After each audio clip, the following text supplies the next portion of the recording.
What's going on? My name is Psyche, and today I will be doing a 2 boss cell tactics run in Dead Cells.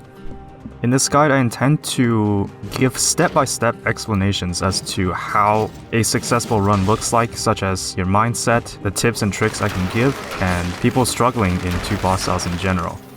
So in this custom game, I have disabled items that normally is not accessible to 2 boss cell players, such as the Thunder Shield, Sonic Carbine, and the Collector's Syringe. In addition, I've also disabled 3 mutations. Those are Adrenaline, Acceptance, and Dead Inside. Also, I have disabled plus and S tier items, so they will not appear in this game. So here we're just in the prisoner's quarters. I picked the items in the tubes that was most beneficial to my build and had the most purple items. We have the multiple Nox bow, which is probably one of the better bows out there. And I also have the flame turret and the magnetic grenade, which are both top tier items in my opinion.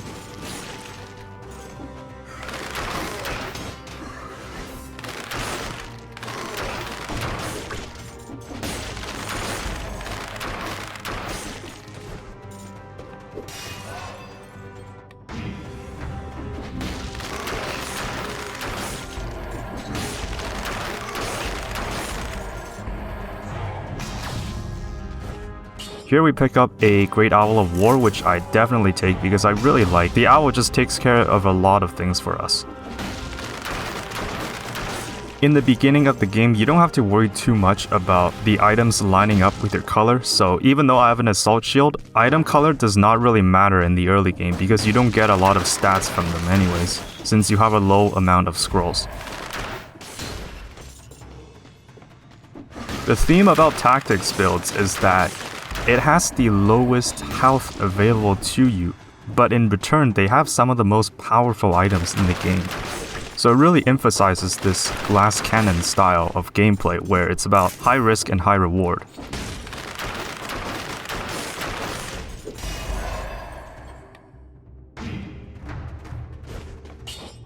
So here you'll see me do something really sneaky. So I have 30 kills already done, and I have all the scrolls that I can get in this level. And since I have not discovered the other biome entrances, I decided to go to Promenade because I could get into the 2-minute door in time. This is not something I would recommend to do BC players because you definitely want to get the maximum amount of scrolls in the biome, and you definitely want to get into the 30 door, and you should not worry about the time door. In this case, I saw the opportunity, so I decided to take it. So I find a Boy's Axe, which roots enemies, and a Tesla Coil, which I replaced the flamethrower with. You don't have to worry about item tiers in the beginning, or affixes and their synergies, because it's still the beginning of the game. You'll probably find better weapons later on. It's worth noting that you should not buy anything from the shops, especially in the first 1 to 2 levels, unless it's like a really good item. The reason for this is that you will just find free items in chests and loot drops. There's really no reason to buy them from shops, especially in the beginning of the game, since you'll probably be switching them out later.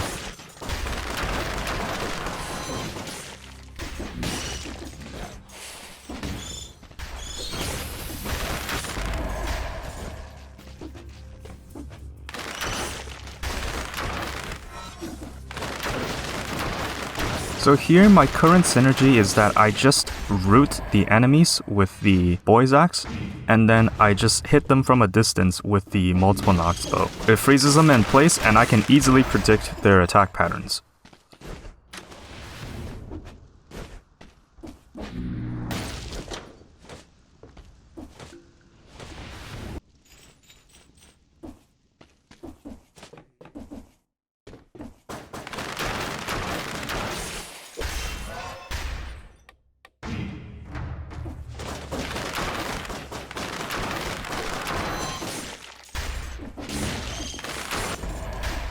I was really close to the 60 kills there, but I didn't think there would be spikes down there, so I lost the 60 kills, which is unfortunate, but whatever.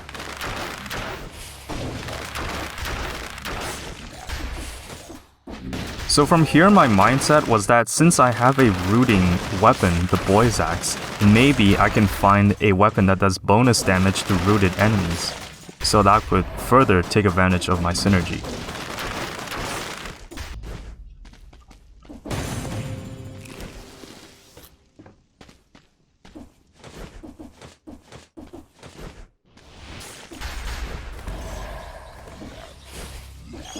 The owl is considered to be one of the best items in the entire game because of how much damage it does. The only problem is that you can't get hit, otherwise it will disappear, which really isn't much of a problem considering we're doing a lot of damage at this time.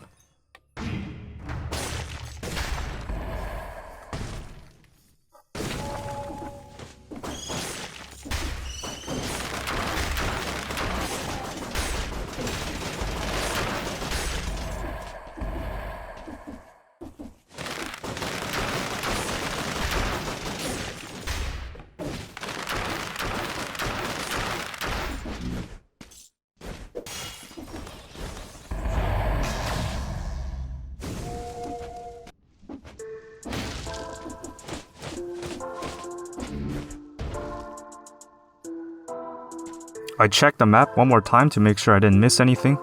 There were some enemies at the top there, but I could not get the 60 kills anyways, since even if I tried to kill them, so I decided to just go on through. For mutations, I decided to take Tranquility. I'm not sure if that was the right choice, but I thought since I'm going to be rooting enemies and shooting them from a distance, it should benefit my run.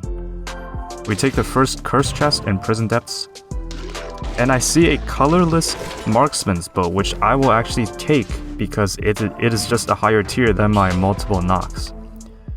Now I will consider the marksman's bow to be one of the worst items in the game just because it's really hard to get enemies to be far away from you, and if you don't do a critical damage with the marksman's bow, then it does like no damage.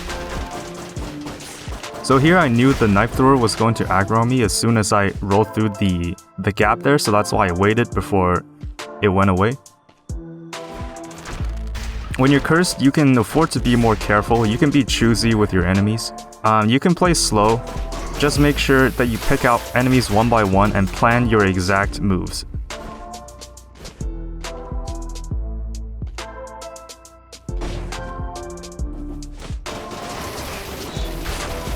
So here that was a bit close actually.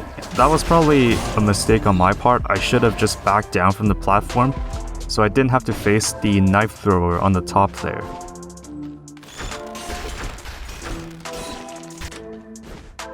In the shop, I knew I had to replace the Owl of War since it didn't do enough damage. So I believe I will take Sinew Slicer here to replace it. The magnetic grenade would have been nice too, but it has double damage and double damage taken affix, which I'm not really a fan of.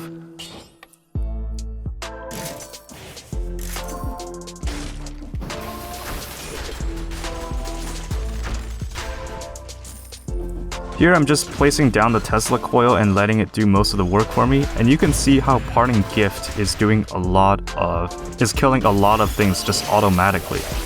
Because Parting Gift, whenever an enemy dies, it drops a bomb. So every time one of those little bats die, they will drop bombs, which damages nearby bats. And that can lead to like a snowball of just damage.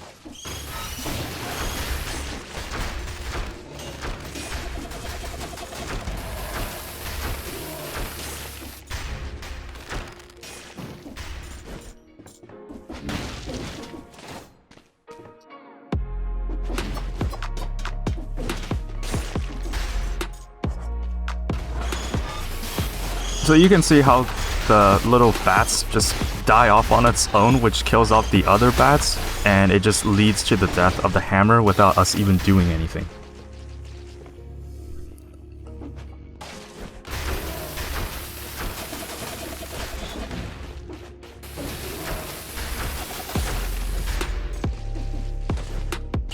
Here I find shrapnel axes, which I will replace the marksman's bow with, since I don't think marksman's bow is a very good item.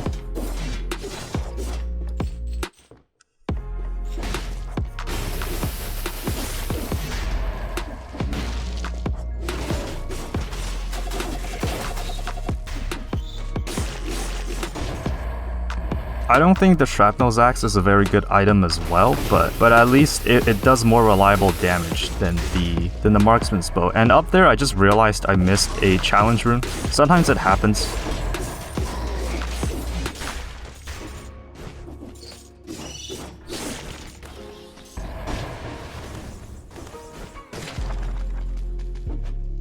So here I reached the end of the level and I realized I don't have the iron key.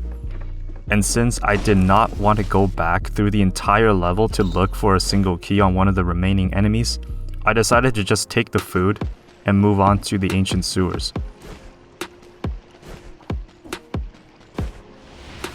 I think I went to the ancient sewers because I wanted to fight Conjunctivius, since I think a ranged build plus double turrets is really good against the boss.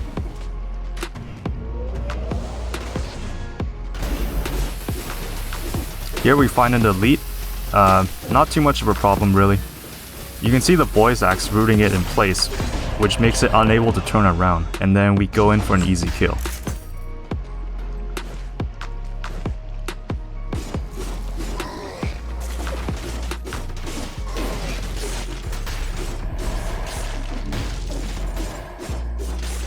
Here I see something really unexpected, and that is when 2 of the 3 keys drop from the zombies. Always there are 3 keys in this biome, which open up 3 of the 6 cells at the end of the level where you can choose which items you want. So I was really surprised that it dropped this early and at the same time essentially.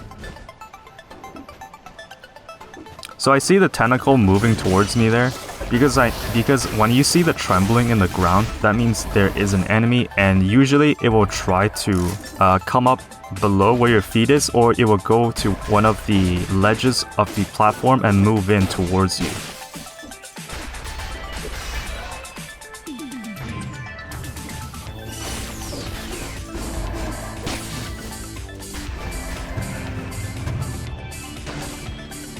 Here I find a corrosive cloud, which I will replace because I see the arrows stuck in enemies come back affix, and I think that synergizes really well with my setup.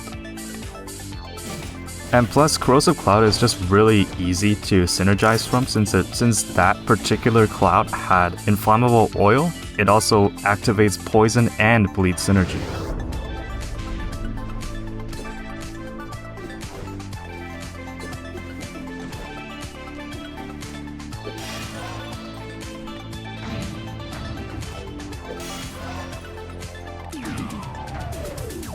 Here, since nothing really happens, I'm just skipping through to the parts where I get some scrolls, just to show that I got them all.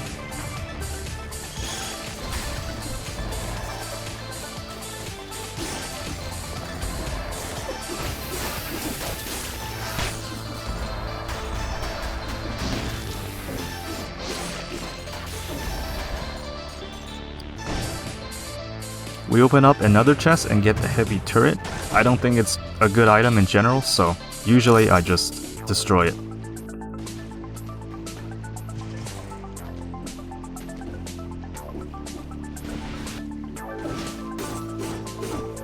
So here, because I see there are grouped up enemies, I just use the Tesla coil because it can just do all the work for me. We get another scroll, and this is probably the last one we get in this biome.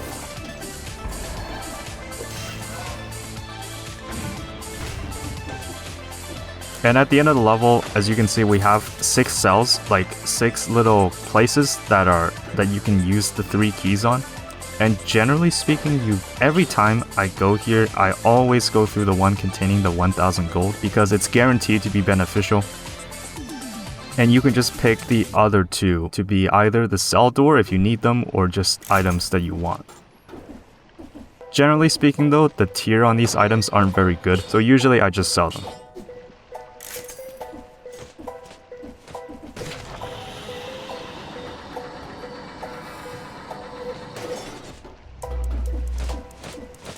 We find a quick bow in one of the secret areas, and I will replace it with the shrapnel axes because I don't think the shrapnel axes work very well in this build. And here we find a Hokuto's bow, which I place in the backpack because I think it will become helpful later on.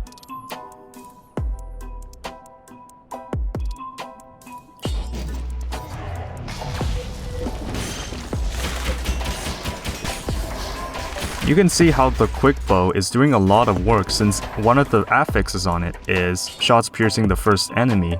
And here I'm gonna do something really sneaky, and that is replacing the boy's axe with the throwing knife, but also I'm gonna be doing something called dual binding, where I go into the options menu and I basically put the button for the secondary weapon to be the same as the first weapon. So in this case, when I throw the throwing knife, I will also shoot the quick bow. And because one of the affixes on the quick bow is bonus damage to bleeding, basically I will throw the throwing knife first, which inflicts bleeding, and then I use the quick bow for that bonus damage.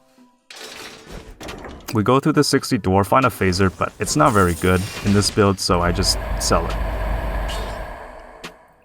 I upgrade the throwing knife to a ++ tier since I think I'll be sticking to it for a while. And I think that's all I do. For mutations, I reset mutations because I now have a reason to use the Hokuto's bow in my backpack. So I pick Parting Gift, Acrobata Pack, and Instinct, I believe. The Acrobata Pack allows us to shoot the ranged weapon in our backpack after we roll and use one of the ranged weapons of our own.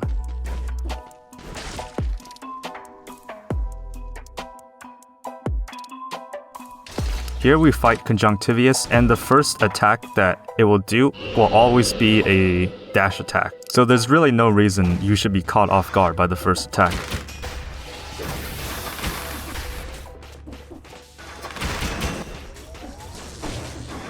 And because of our range setup, we're doing a lot of damage to the boss here, which already enters us into the first tentacle phase. And this is probably the part where I mostly take damage in, because sometimes the tentacles are a bit unpredictable, like that one there.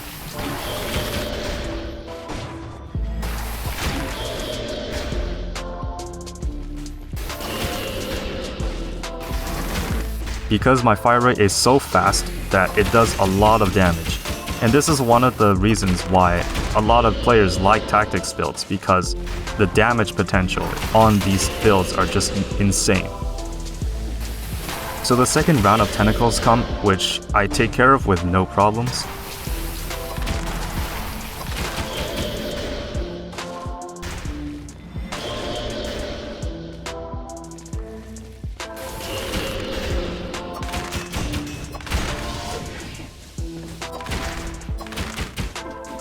And in the final stretch here, I do take 2 more instances of damage, but I believe. There's the fight, and I move on forwards to the graveyard.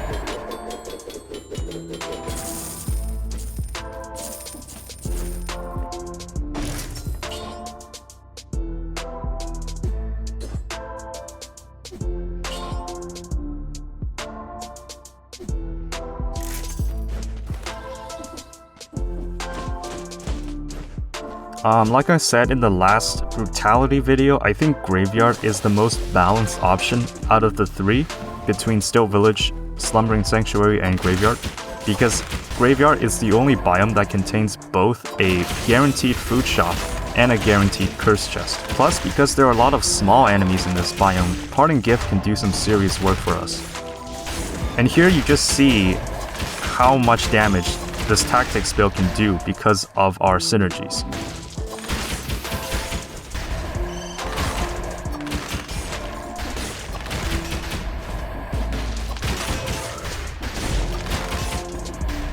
You can see how the mutations I picked really benefit us here, as Parting Gift places bombs every time an enemy dies. Acrobata Pack places the increased damage status on the enemies, and as well as Instinct, which triggers every time we fire our quick bow.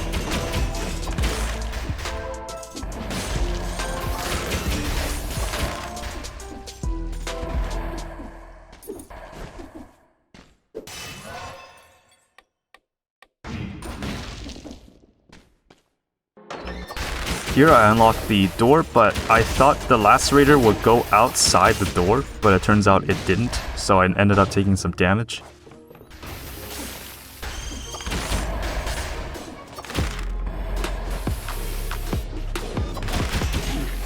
I also get hit by the ground slam attack by the slasher, A bit unfortunate, but as you can see, because we're running tactics, we take a lot more damage than brutality or survival because tactics has the lowest health available to the player.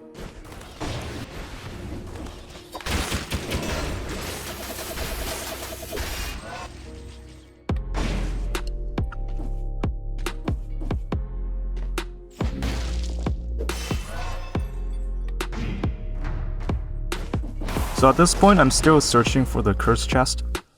The curse chest is always at the bottom section of the graveyard. So generally speaking, if you're looking for the curse chest, just keep going down essentially, and you will eventually find it. And on this level, it's okay that if you don't finish your curse, you can just finish it in the next level, because there is no boss in the next biome after this.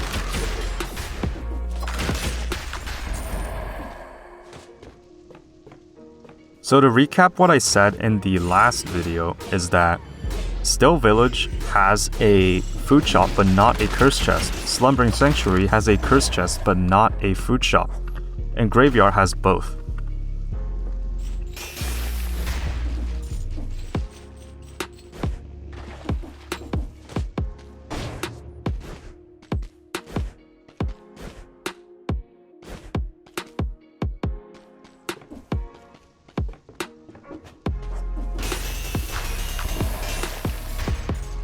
So here I'm still trying to clear my curse. I'm just waiting for the Tesla coil cooldown to finish so I can just finish these monsters without me even doing anything.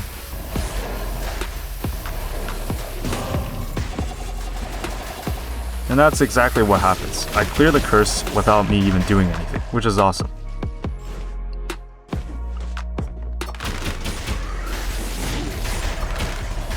Here I take a lot of damage from the Inquisitor because I down smashed into the projectile. And here I'm going to take the 50% heal. And in a moment here, you'll see me take a lot more damage because I mess up big time in this upcoming encounter where it really messes up my health.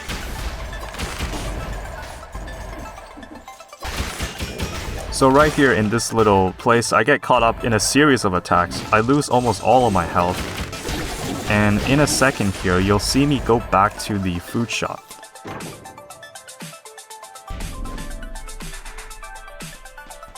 However, I'm going to take the 15% heal, but I'm not going to buy the flask recharge, even though I have enough money. The reason for this is that I planned on buying better equipment for me in the next biome. And if I purchase that health flask, I would not have enough money for it.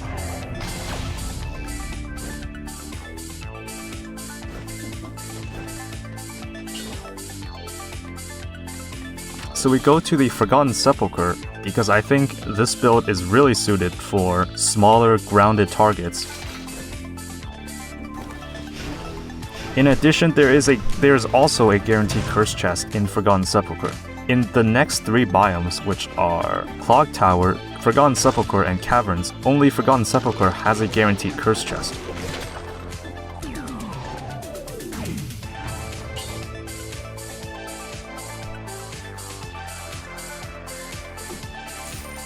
So here I'm just being careful. I run back to the light because if you spend too much time in darkness, you will eventually take damage and you will die. And I see 2 Inquisitors down there, which is really inconvenient.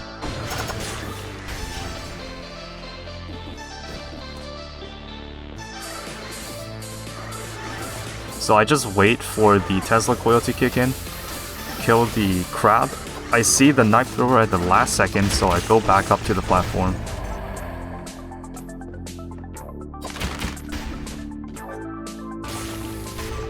The thing about those little lanterns, the white lanterns, is that they break after a while, so you cannot stay in them forever, essentially. But the gold lanterns will stay there forever.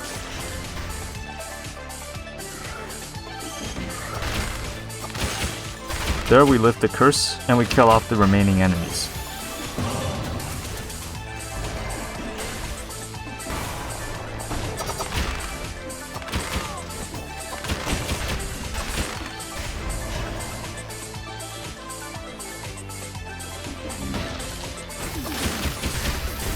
Now in the Forgotten Sepulchre, it's best to come here if you have a build that's really fast or deals a lot of damage in a short period of time, and this is because you want to get to the next light sources. If you stay in the darkness for too long, you will start to take damage and eventually die.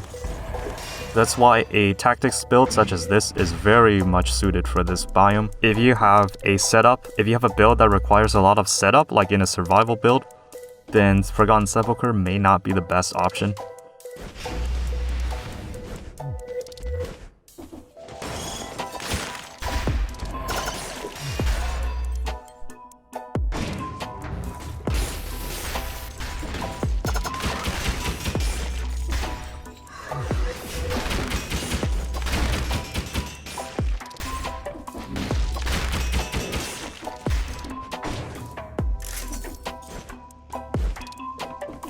So there are 2 crypt keys in this biome which is required in order to reach the end.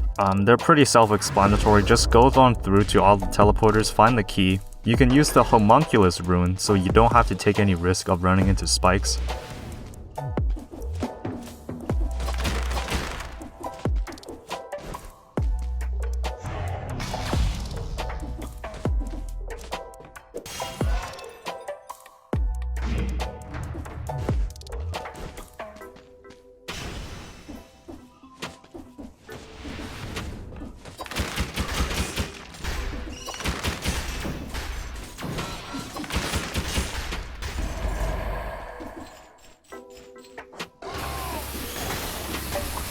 You can see how the crabs are kind of an inconvenience because they block my range shots, which is bad since I want to kill the mummy behind it. So sometimes that's an issue, but if you drop the Tesla coil or the knife dance, it shouldn't really be a problem.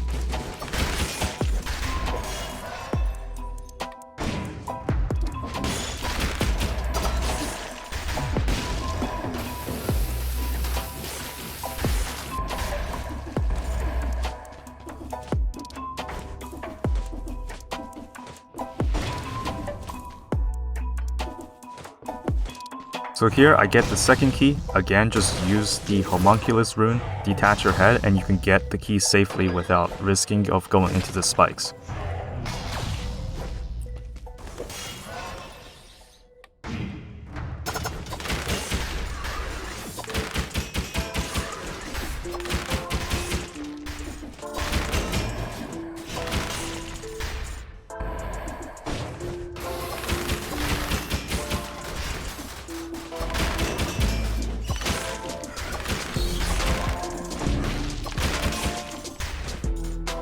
I find some food, which is exactly what I've been looking for.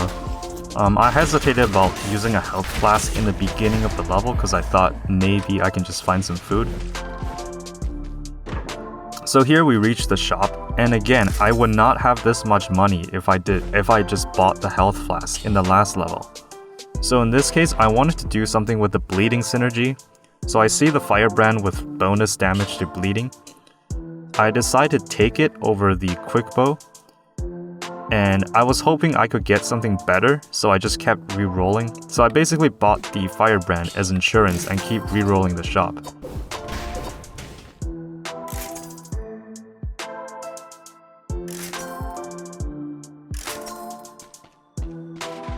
And finally, I see a infantry bow, which I thought was really good with this build, so I just decided to take it in the end. Even though it has no bleeding synergy, it has some really nice affixes with the shots piercing, bonus to ammo, and critical damage. The only problem is that I have to get in close with the enemy in order to activate the critical hit. And had I taken the firebrand, one of my mutations would become completely useless, which is the instinct. And since I cannot do critical damage with the firebrand, then I cannot trigger the effect of the instinct mutation. So here I get a new Owl of War because it is just a really good item, and I believe this is the build that I will be sticking with for the rest of the game.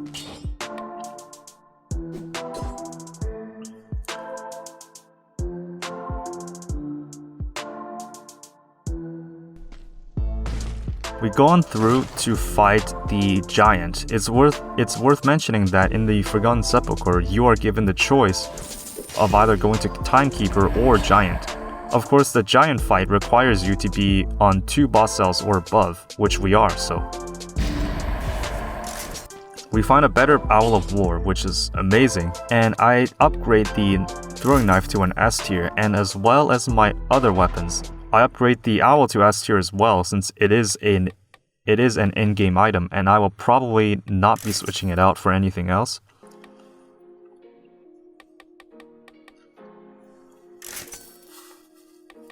And remember, I have this much money to spend because I did not buy the health flask in the graveyard. So we find a second health flask for free. This is the second and last health flask we'll get in a 2BC run.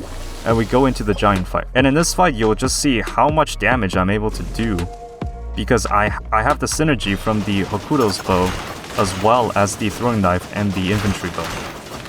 And on top of that, because the owl is doing a lot of damage to the giant, I'm able to get in a lot of damage with each round of attacks.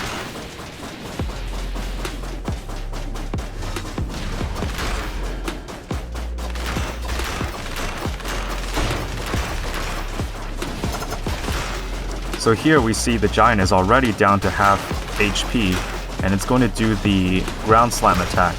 And I think during this attack, it's best to try not to roll, because you might roll into one of the crystals.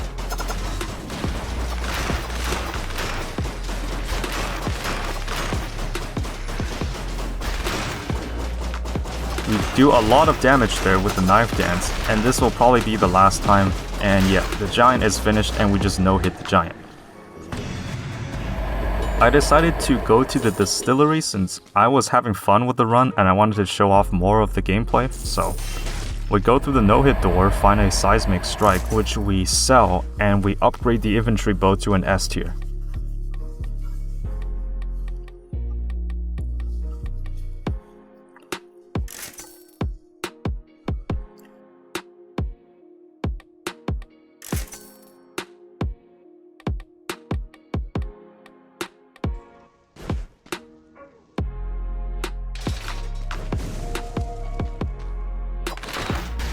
The most dangerous aspect of Distillery are the living barrels which pop up out of nowhere. You'll see it coming in a second. Distillery, you really need to have like a high damage output in order to handle these living barrels effectively. Because when they come out of nowhere, like, you better be prepared to destroy it with a lot of damage. Otherwise they explode and will essentially almost kill you.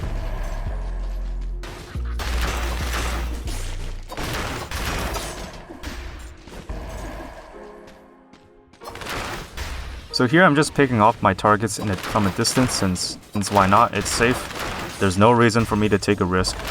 If I take a hit in the tactics build, it will be very punishing for me.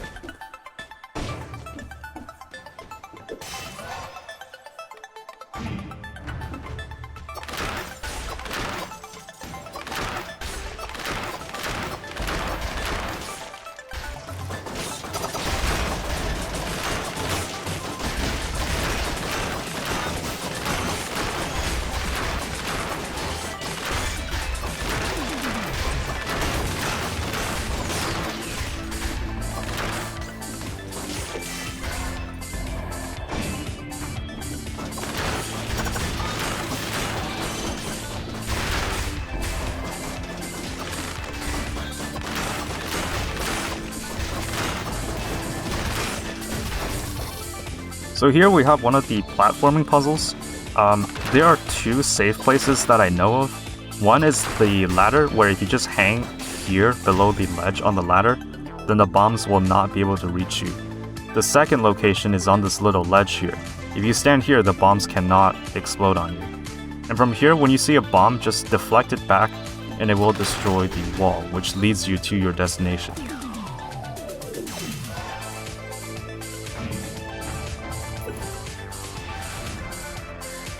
So we get the key and we open up the door, which allows us to go to the throne room. I get hit by the demolisher there, but that's fine. I see a hammer in the distance, which I use the barrels to my advantage.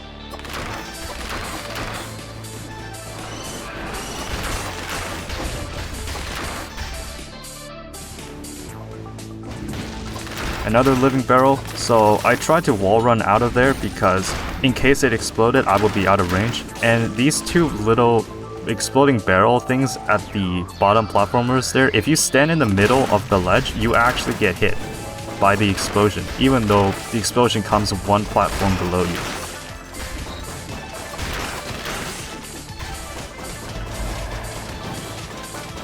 And here I try to use the barrels at the enemy places to blow up the wall so I don't have to go back and get the barrel launcher. So you see on the map, had I not used the enemy's explosion, I would have to go through another route in order to get the barrel launcher and then come back and blow up the door.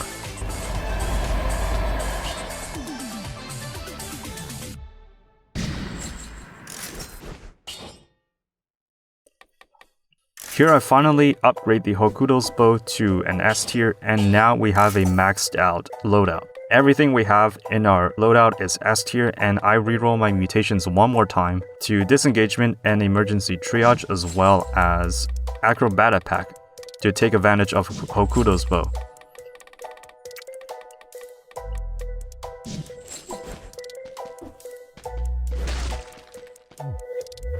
We go on through to fight Hand of the King, but this time around we don't have a shield, so some of its attacks will have to dodge them differently than before.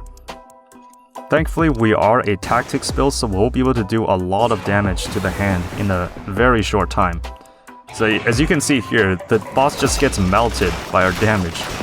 And with the triple strike, you just dodge through the first strike, jump through the second, dodge through the third. And I got confused for a second there because my arrows were stuck in the Hand of the King and I didn't know what to do, so I got hit by a strike. Thankfully that's the last time I take damage in this fight. And here what I'm doing is that I'm just waiting for the owl's cooldown to finish so I can get the Hand of the King with it. I mean, it's not like the Hand of the King is going anywhere. I'm sure he won't mind just waiting 10 more seconds. We go back to the fight and Hand of the King is finished.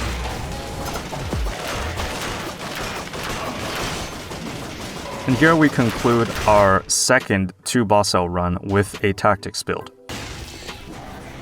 In this run, we took a total of 2 curse chests. The main takeaway is that, again, try to go for the 30 and 60 kill doors because they allow you to get really powerful items early on in the game. So that's it for this video. I'll probably do another one with a survival build sometime in the future. So hopefully this has helped some people out. I was stuck on 2 boss cells for the longest time.